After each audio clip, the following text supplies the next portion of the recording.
The night was calm, as if the world had decided to give me one final moment of peace before everything shattered. I came home early, the quiet weight of exhaustion pulling at my shoulders. But when I opened the door, I didn't expect to find what I did. It wasn't the loud crash of broken glass or the chaos of someone shouting.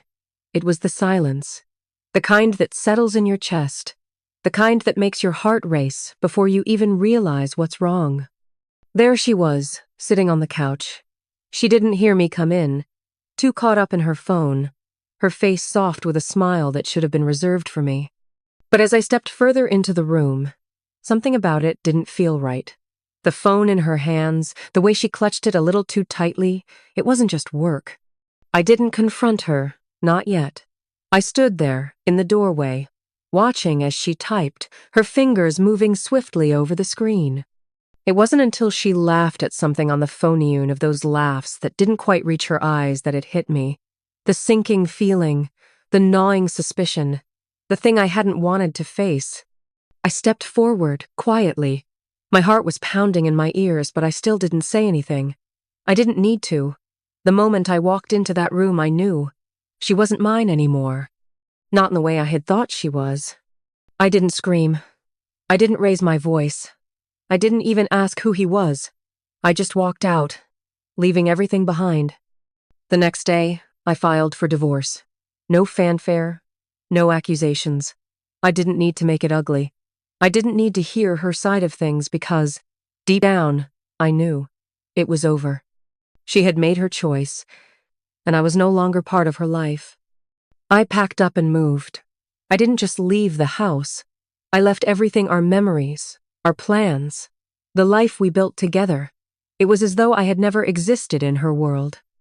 And for the first time in what felt like forever, I could breathe again. I didn't look back, not even once. The first few weeks were the hardest. I missed the woman I thought I knew. I missed the laughter, the conversations, the small everyday things that now felt like they belonged to someone else. I thought about her more than I wanted to, but I told myself it didn't matter. I had made my decision. A year passed. Time, as it always does, dulled the sharp edges of my pain.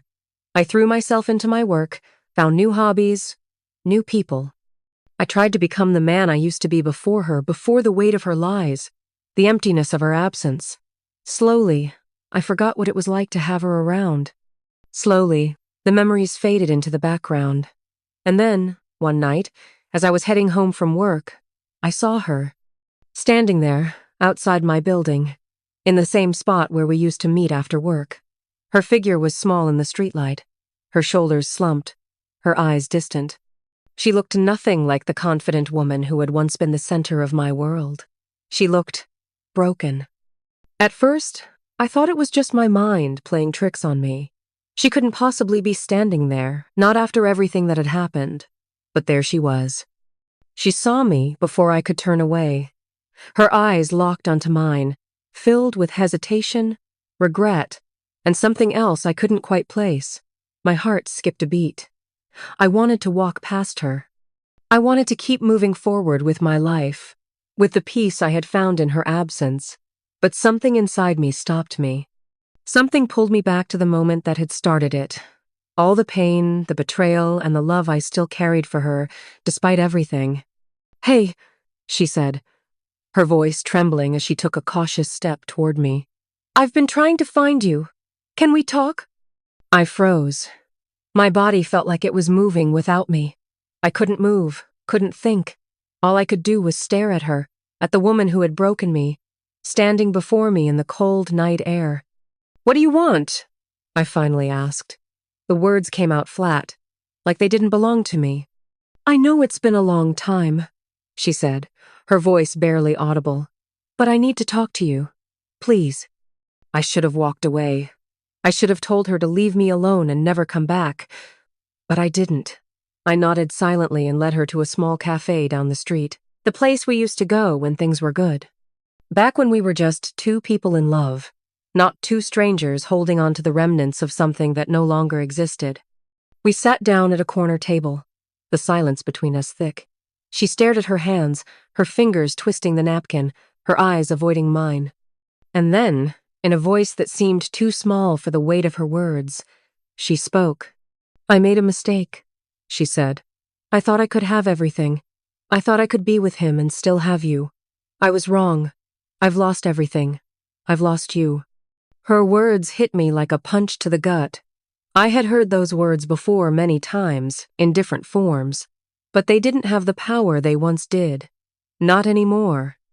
"I know you don't want to hear this," she continued, her voice shaking, "but I miss you. I miss us.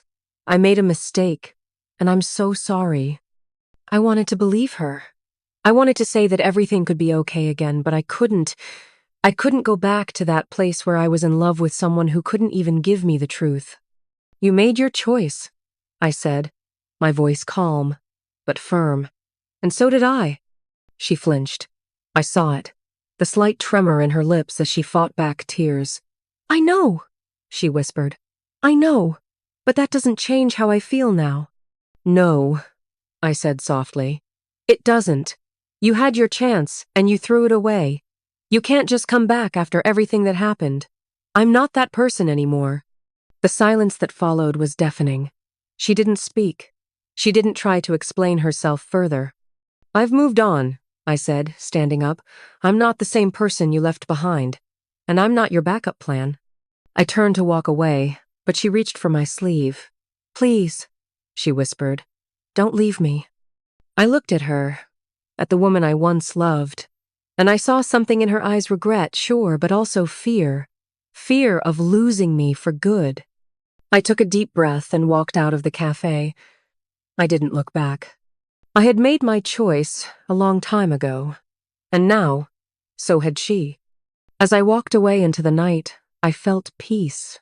I wasn't angry anymore. I had healed, and sometimes the best way to move forward is to leave the past behind. I didn't need her forgiveness. I didn't need hers. I had learned to forgive myself. And that, I realized, was all I needed to move on.